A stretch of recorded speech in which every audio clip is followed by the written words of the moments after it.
chỉ bay ule voin chu Buhban le Balhla kan ron chhum do na Buhban hi nong ni ka mang do na ni ti hian Buhban nong ni hei kan silfai anga to cha do na ni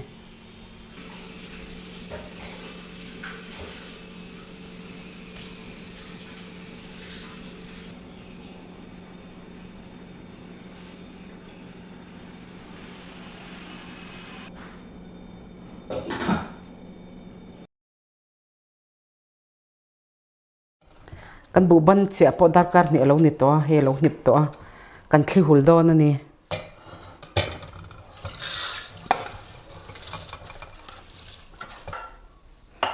kan lo da hul to he mi tel tur ho hi kan siam do na ni Balhla hi pumli ka mang do na Balhla hi chu amin po le atha atui zo ka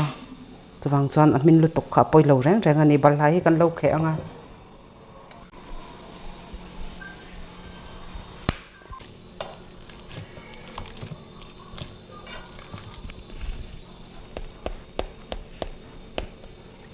kan Balhla po hei alo koi tha to heta hianin chi hi thir fian te khat ka zutela chini hi tablespoon li ka pol boka chuan Buhban kan chia kha dut no ni ha ka zuktela ni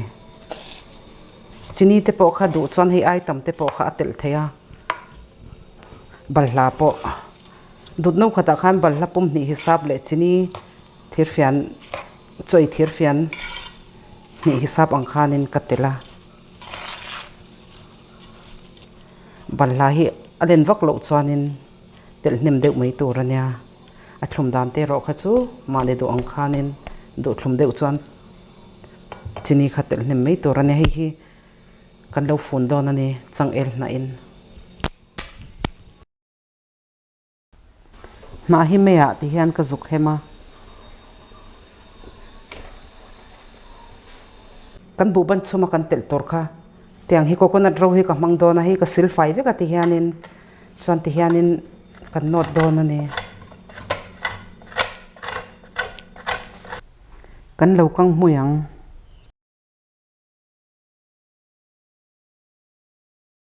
ti hian hei kan coconut kan po hi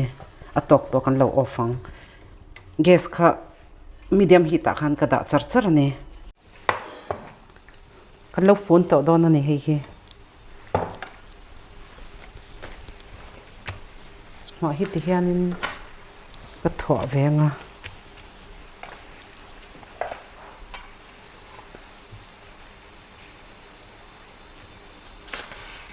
hemi a hianin coconut kan ro kha zuk phul don ani ti hianin coconut mei ba ka chibung te kha kan nei chuanin a tui em ema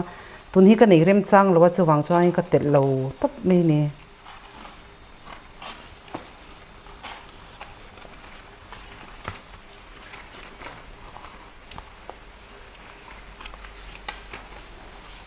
te hianin tiang hianin kan lo phun vek don ani dang po kha ti hianin a phun dan tur tet kha chu ma ni du tet tet khanin a ti theya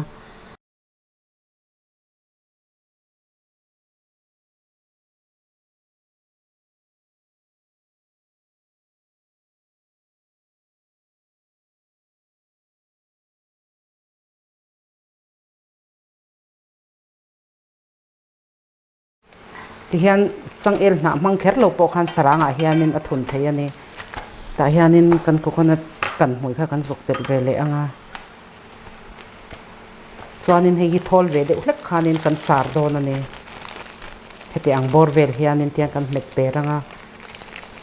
chuanin ti hianin sarang hi kan lo chara chuan a chunga hianin hriau hianin mun thum vel a hianin ti hian kan vit pop ve a hei hi tiang kan chhum to mai don ani ti hian hi kan lo phun na kan lo tron vek to ta kukara pahnih hi ka chhum anga adang hi steamer ka chhum don ni kukara hianin a hnuaia he tiang hi ti hian ka zuk da a chuan tui hi ka lei anga ti hian tui hi ka zuk lei ta chuanin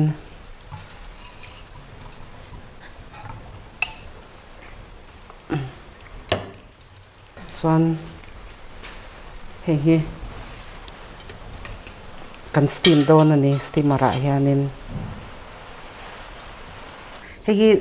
minute somni atanga darkar chan ve kan chhum dawn ani cooker hi voi khat aron phit nuwa asima kan da charang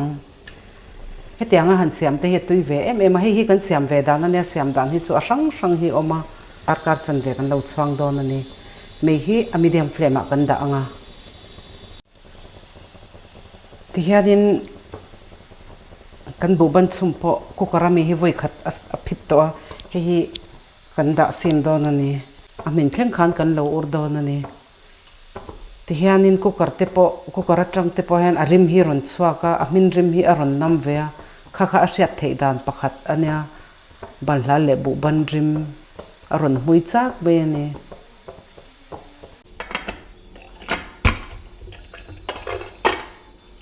lo phor chhak to dawn ani hi saranga kan pek te kha nia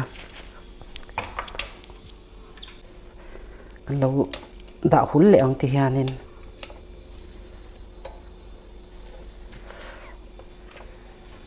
hei ne kan thil siam kha